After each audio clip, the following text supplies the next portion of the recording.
En los últimos 2 siglos, la amenaza más grande contra la iglesia cristiana no ha surgido de otras religiones, sino dentro de la misma iglesia. Es el peligro de la teología liberal, la cual se hace pasar por cristiana, pero niega prácticamente todo lo que enseña la palabra de Dios. Y estad siempre preparados para presentar defensa con mansedumbre, y ser así, entendidos de los tiempos. Fubel, ¿qué es eso de la teología cristiana, teología liberal? Háblanos de eso. Bueno, si es liberal, evidentemente no puede ser cristiana, y eso es una de las cosas que vamos a hablar aquí. Pero como hablábamos fuera de cámara, Eduardo, la Biblia ha sido atacada por el diablo, por el enemigo de nuestras almas, desde el huerto del Edén.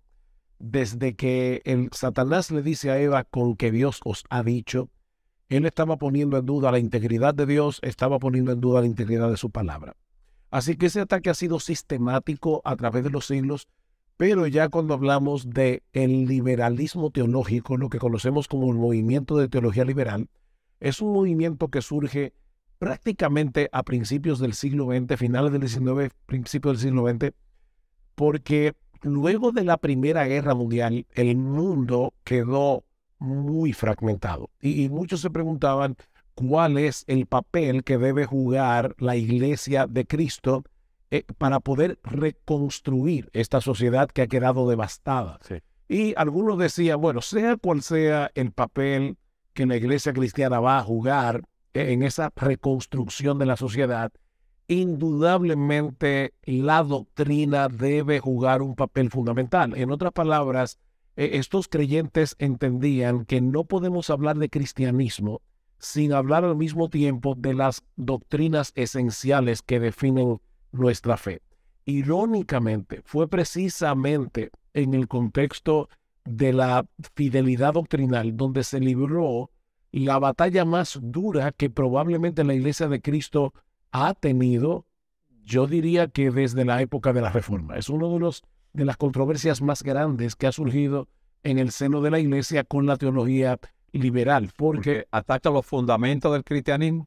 Resulta que a final del siglo XIX, por eso te decía que aunque este movimiento nace después de la posguerra, o en la posguerra, mejor dicho, y los elementos que comenzaron a atacar la iglesia se dieron de antes. O sea, el surgimiento de la teoría, o yo no sé si decir de la hipótesis de la evolución de Charles Darwin, el surgimiento de la psicología freudiana, comenzaron a hacer mella en el seno de la iglesia. Y a muchos les parecía que si nosotros seguíamos defendiendo el nacimiento virginal del Señor Jesucristo, su deidad, la doctrina de la Trinidad, de la inspiración e inerrancia de las Escrituras, la resurrección corporal del Señor Jesucristo, el cristianismo iba a perder su bagaje intelectual o su reputación intelectual. O sea, en un mundo donde el intelecto parecía ser una amenaza para nuestra fe, muchos llegaron a pensar que la única forma de salvar al cristianismo era liberarlo de todas esas doctrinas tradicionales, por eso es que se llama liberalismo. O sea, era una forma de liberar al cristianismo de esas doctrinas fundamentales, de manera que el cristianismo se adaptara mejor al mundo moderno. Y es por eso que muchos usan como sinónimo de liberalismo el término modernismo.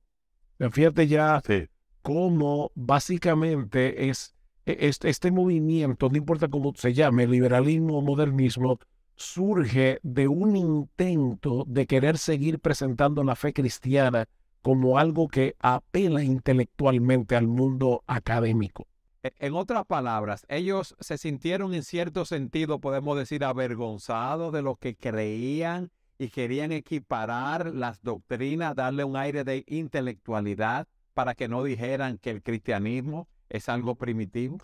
Cuando muchos de estos jóvenes que se criaron en hogares protestantes comenzaron a llegar a las universidades y todas estas ideas estaban en boga precisamente en las universidades, que estaban secularizándose, se estaban secularizando cada vez más, estos jóvenes entendieron que estaban en una posición muy difícil.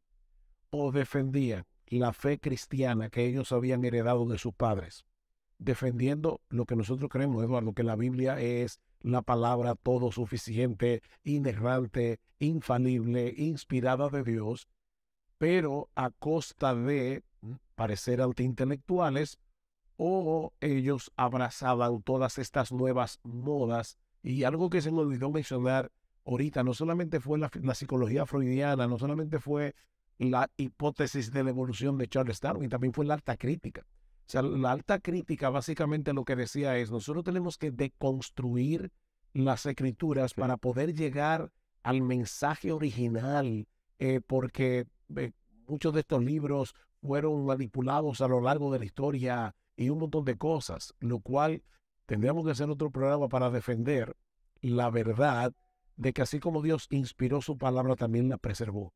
Pero eso es otro tema. Sí. El punto es que estos jóvenes se sentían entre la espada y la pared, porque decían, ¿qué hacemos? Porque si queremos conservar intacta nuestra fe cristiana, vamos a parecer antiintelectuales.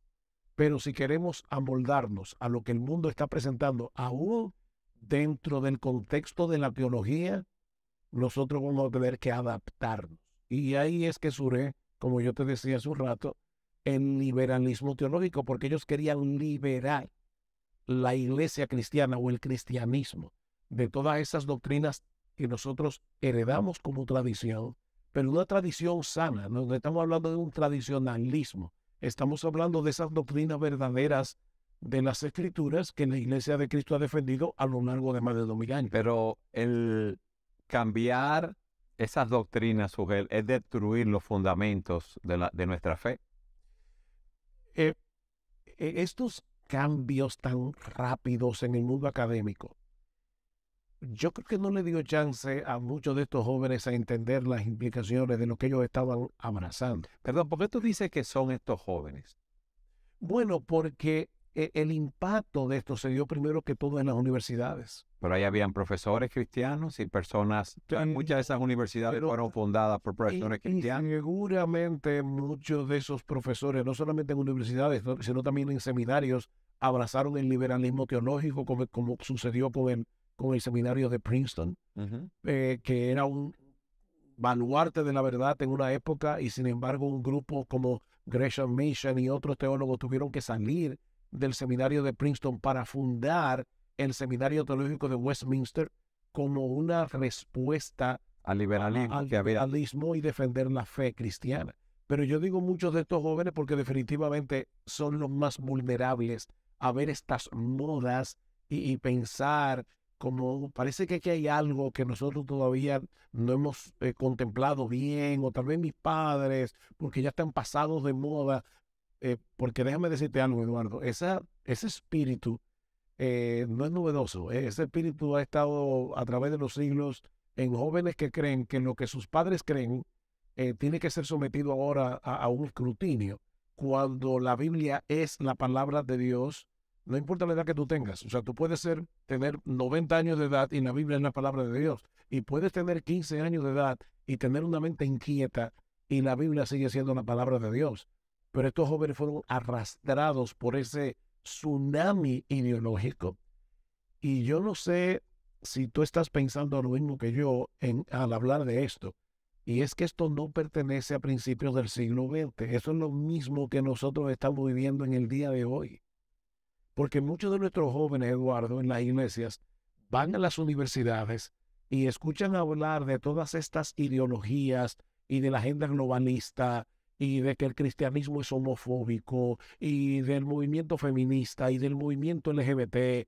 Y algunos jóvenes comienzan a dudar si nosotros no estamos un poco atrasados en lo que respecta a estas cosas y si deberíamos tal vez adaptar la fe cristiana para poder dar una respuesta más contundente. Y eso fue exactamente lo mismo que sucedió a principios del siglo XX. Así que no hay nada nuevo debajo del sol. A mí me gustaría que tú nos explicaras de una manera más detallada cómo esto se ve en el día de hoy. Eso es una muy buena pregunta, porque yo creo que quedarnos en el aspecto histórico no nos ayuda mucho. Pero el aspecto histórico nos ilustra mucho, Sujel, a la luz de lo que tú has dicho. Totalmente, por eso te decía quedarnos, o sea, pero tenemos que indudablemente tocar el aspecto histórico para poder entender todo esto. Pero quedarnos ahí en el pasado no nos ayuda mucho a entender los retos que la iglesia cristiana está enfrentando en el día de hoy. ¿Cuántas iglesias han abrazado la mentira de que el hecho de decir que la homosexualidad es pecado, eso es homofóbico y por lo tanto nosotros tenemos que ver cómo reinterpretar los textos de las escrituras que parecen condenar la homosexualidad? Entonces vamos a reinterpretar todo eso para poder parecer más actualizados a los ojos del mundo. Pero Eduardo, al final de cuentas, eso es una alta traición a la fe cristiana. Y de paso, por si acaso, mencioné el tema de la homosexualidad porque es un tema que ahora mismo está muy candente, Sí. pero es importante entender que los cristianos, los verdaderos cristianos, que de verdad se amparan en la Biblia, no deberían ser homofóbicos. Nosotros condenamos la homosexualidad porque es un pecado que atenta contra la santidad y la justicia de Dios y que le hace un daño horrible a las personas que practican ese pecado. Así que el hecho de querer denunciar esto y el hecho de poder ayudar a personas que practican el pecado de la homosexualidad es realmente amarlos. Ahora, yo quiero dejar claro, Eduardo, que yo creo que un homosexual que no se arrepiente de su pecado va a terminar condenado en el infierno, y un heterosexual que no se arrepiente de sus pecados y no cree en Cristo va a terminar en el mismo lugar. Por eso tú dices que es un llamado de amor el que se hace. ¿Por qué? Exactamente. Porque como dice la Escritura, todos somos pecadores y todos estamos condenados y necesitamos confiar en Cristo como nuestro Salvador y ampararnos en su gracia, Sujel. Entonces, volviendo a tu pregunta, ¿qué fue lo que los liberales de principios del siglo XX atacaron? La autoridad de las Escrituras.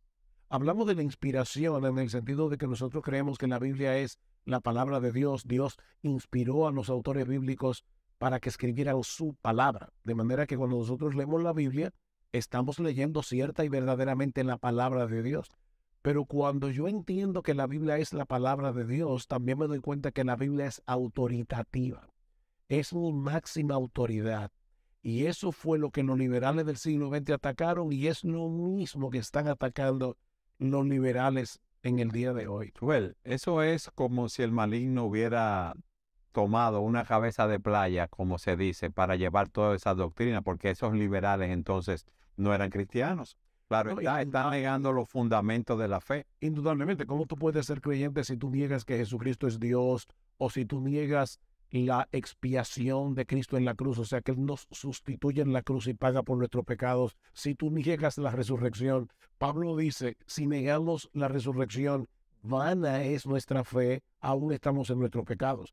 Así que no se puede ser cristiano y negar esas verdades fundamentales de las Escrituras. El problema, Eduardo, sigue siendo el temor a los hombres. O sea, yo quiero parecer respetable intelectualmente a los ojos de la sociedad, porque de ser así, yo voy a terminar torciendo las Escrituras. Porque muchas de estas cosas, con el rápido avance del secularismo, muchas de estas cosas no parecen ser intelectuales. Que de paso, yo creo que bueno también traer aquí una advertencia. Un problema que se suscitó en muchas iglesias durante el surgimiento del liberalismo teológico fue el hecho de que muchos cristianos se sintieron atacados por un ataque intelectual y en vez de contraatacar, mostrando claramente que nosotros sí tenemos, como diría una amiga mía, moneda para devolver, nosotros sí tenemos que responder, más bien lo que hicieron fue retirarse de la arena pública y retirarse de las universidades, que era donde estas ideas estaban siendo atacadas. Y de hecho, un mundo, como yo te decía, fragmentado en la posguerra, necesitaba de personas pensantes que le dieran mente a cómo se iba a recomponer todo esto. Muchos cristianos, lamentablemente, Eduardo, abrazaron un anti-intelectualismo que le hizo mucho daño a la iglesia durante principios mediados del siglo XX. Entonces no podemos volver a caer en ese error. Pero ¿qué pensaban ellos? Que apartándose de esos lugares universidades, centros de enseñanza. ¿Qué van a conseguir? ¿Fue como una protesta? No, ¿Qué? no, que la única forma de proteger a sus hijos, sobre todo, era creando una especie de subcultura evangélica que no supo distinguir lo que era separarse del mundo que aislarse de la sociedad. Porque ciertamente, Eduardo, la Biblia nos llama a una separación. Nosotros fuimos comprados por precio, perdón, somos del Señor, no somos del mundo. Pero estamos llamados a ser sal y luz. No podemos. Pero estamos en el mundo, no nos podemos aislar. Entonces, una cosa es separarme de este sistema pecaminoso del mundo y otra cosa es aislarme de la sociedad. Y eso fue lo que sucedió a principios del siglo XX y yo creo, Eduardo, que ahora en el siglo XXI nosotros no estamos exentos de cometer ese error. Así que aquí tenemos dos extremos que debemos evitar. Primer extremo, querer acomodar la Biblia a todas estas nuevas modas ideológicas, porque ese es el camino al liberalismo teológico. Sujel, en este caso no es acomodarla, es digamos, la doctrina básica que se están planteando ahí. Es torcer las escrituras. Así es. Mira, piensa por un momento en cómo el feminismo ha entrado y ha penetrado en las iglesias cristianas. La Biblia es muy clara en cuanto al hecho de que el hombre es cabeza del hogar, en cuanto a que el liderazgo de la iglesia debe ser un liderazgo masculino, sobre todo cuando hablamos del pastorado. Y eso no denigra a la mujer. Otra vez, el hombre y la mujer son iguales en dignidad, son iguales en valor, porque ambos fueron creados a la imagen de Dios. Pero así como en la Trinidad, en la forma de obrar de la Trinidad hay una economía, o sea, una forma de operar en el que el Hijo se somete voluntariamente a la autoridad del Padre y eso no lo hace menos Dios al Hijo que al Padre. Y el Espíritu Santo es enviado por el Padre y por el Hijo y eso no lo hace menos Dios que el Padre y el Hijo. Bueno, de la misma manera en la iglesia, en el hogar, hay una estructura de autoridad que Dios puso al hombre como cabeza del hogar. Pero ¿qué pasa en el día de hoy? Que el feminismo que comienza, nosotros hicimos un programa hace mucho sobre el movimiento feminista con Simone de Beauvoir, con Betty Friedan, eso penetra en la iglesia, sobre todo a través del Concilio Mundial de Iglesias, y para la época, la década de los 70s, la influencia del feminismo en la iglesia ha sido brutal, muy fuerte, monumental. ¿Qué pasa con esto, Eduardo? Lo que dice Wayne Grudem, el teólogo. Él dice, el feminismo evangélico es el camino hacia el liberalismo teológico. ¿Por qué? Porque otra vez, para tu poder defender tu postura feminista dentro de la iglesia, tarde o temprano tú vas a tener que comenzar a torcer textos que están muy claros en las Escrituras, como 1 Timoteo capítulo 2, versículo 11 en adelante, donde Pablo dice, Dios creó primero a Adán y luego a Eva, sí, y puso a Adán como el maestro, el que debía enseñarle a Eva la palabra de Dios que él recibió directamente del Señor. Sin embargo, ¿qué fue lo que pasó en el huerto del Edén? Que Satanás pasó por alto la autoridad de Adán y fue directamente a Eva. Y es Eva la que arrastra a Adán a seguir en el pecado. Y Pablo dice, noten lo que sucede cuando la mujer asume un liderazgo que no le corresponde, porque eso fue lo que sucedió en el huerto del Edén. Así que esto no es un asunto cultural. Esto no es porque en el primer siglo, en la sociedad grecorromana, la mujer estaba subyugada por el patriarcado. No tiene nada que ver con diseño de creación, Sujel. Es un asunto teológico, tiene que ver con la creación y tiene que ver con la misma Trinidad y cómo funcionan las tres personas de la Trinidad en su obra de redención en el mundo. Entonces, otra vez, nosotros tenemos que volver a los fundamentos, o como dice Judas, nosotros tenemos que luchar por esa verdad, esa fe que nos fue revelada a través de los apóstoles en el siglo I. No importa cuántas modas ideológicas surjan en el mundo, la Biblia sigue siendo la palabra de Dios. La Biblia sigue siendo nuestra máxima autoridad. Y si la Biblia dice que esto es blanco, es blanco. Y si la Biblia dice que esto es negro, es negro. Amén. Nosotros no podemos jugar con eso, Eduardo. Sujel, tú nos has definido lo que es ese liberalismo teológico. Nos has explicado su historia, Ha puesto dos ejemplos de cómo eso se ha filtrado en la iglesia moderna cuando tú hablas del feminismo, cuando tú hablas de que muchos tuercen textos para justificar el homosexualismo. Mi pregunta es ahora, ¿qué debemos hacer como líderes, pastores en las iglesias ante esta presión que es muy sutil? Porque tú decías algo que es el fruto del temor a los hombres, que es el fruto de querer ser aceptados en la sociedad, que es en otras palabras, yo te diría que es tratar de conformarse a este mundo en cierto sentido. Mira, ¿qué debemos hacer? Yo creo que Pablo da la respuesta en Romanos capítulo 12, no os amoldéis a este siglo, porque el liberalismo es parte de la filosofía de este siglo. No os amoldéis a este siglo, sino déjese transformar por la renovación de vuestro entendimiento. ¿A través de qué? A través de las escrituras. Yo tengo como líder... Pero si es a través de las escrituras y están negando las escrituras, bueno, de su inspiración y autoridad. Como líderes cristianos, nosotros tenemos que dejar muy claro en nuestros púlpitos que tenemos la plena convicción de que la Biblia es lo que es. La palabra inspirada, infalible, todo suficiente de Dios. En segundo lugar, yo creo que la predicación expositiva es una gran ayuda aquí, Eduardo, porque al predicar expositivamente en las Escrituras, para los hermanos es muy claro que tú no estás torciendo el texto bíblico para plantear tus opiniones como pastor. Tus opiniones, mis opiniones, no valen un centavo. Lo que vale aquí es la opinión de Dios. Y cuando tú predicas el texto en su contexto, tú estás enviando ese mensaje de que el texto es rey, no el pastor. El pastor no es rey en la iglesia. Cristo es la cabeza de la iglesia y Él nos ha dejado su palabra. Entonces yo creo que mientras más fiel es un pastor predicando la palabra de Dios en su contexto, está enviando más claramente ese mensaje. Pero en tercer lugar, Eduardo, cuando tú preguntas qué debemos hacer, una de las cosas que vino a mi mente fue estar dispuestos a sufrir. Nosotros tenemos que estar dispuestos a sufrir que el mundo nos vea como gente tonta.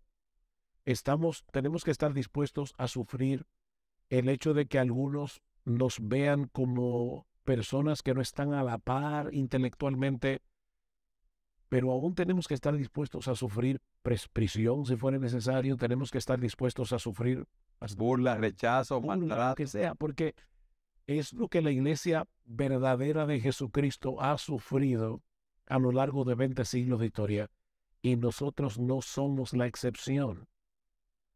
Ustedes no son del mundo, dice el Señor, y por eso el mundo os aborrece. Esto no tiene que ver con la nueva moda del liberalismo teológico o del movimiento feminista o la ideología de género. El verdadero cristianismo siempre ha estado bajo ataque. El mundo siempre ha aborrecido a los creyentes porque aborrecen a Jesucristo y nosotros somos sus representantes. Entonces tenemos que estar dispuestos a pagar el precio. Ahora es triste ver cómo muchos seminarios teológicos han sucumbido ante estas corrientes doctrinales y cómo se están preparando muchos hombres para el ministerio, entre comillas, que formados en esta postura liberal, y eso está afectando muchas iglesias, Sujel, porque llegan estas personas a las diferentes iglesias en diferentes lugares donde quizás hay personas que no han sido tan instruidas teológicamente y estas personas son buenos oradores y suenan muy, muy conocedores de lo que están diciendo, con mucha intelectualidad. Pero tú sabes lo irónico de todo esto. La Biblia dice, sea Dios veraz y todo hombre mentiroso. Sí. ¿Quién puede ser más inteligente que Dios? Si nosotros descansamos en la revelación divina, nosotros tenemos nuestras mentes alineadas con la verdad verdadera revelada de Dios en su palabra. Cuando nuestros hijos estaban creciendo, una de las cosas que Gloria y yo, mi esposa y yo le decíamos era, hijos nuestros, nunca tengan problemas en plantearnos las dudas que les surjan. O sea, no piensen que nosotros nos vamos a ofender. Digan cualquier cosa que a ustedes les preocupe, cualquier duda que les venga con respecto al cristianismo. Y una frase que yo les repetía mucho a mis hijos era, la Biblia aguanta cualquier ataque intelectual.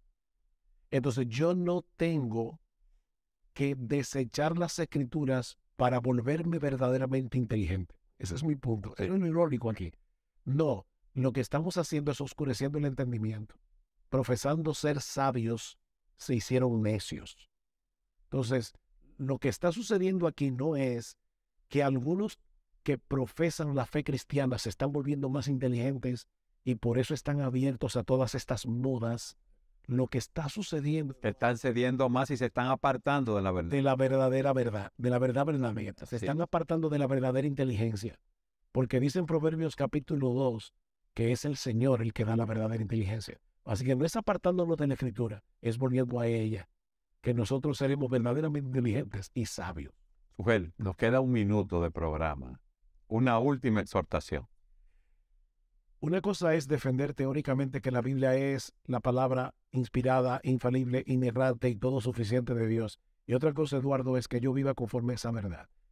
Podemos atacar al liberalismo teológico, pero a final de cuentas, si nosotros no somos obedientes a las Escrituras, si nosotros no dejamos que la Biblia sea nuestro rey, no porque creemos en un papa de papel, como decían los liberales, Sí. sino porque creemos que fue Dios que inspiró ese libro, entonces de nada sirve que nosotros ataquemos el liberalismo, porque al final nuestra vida tampoco se está amoldando a lo que Dios nos ha revelado en su palabra. Así que la Biblia es la palabra de Dios.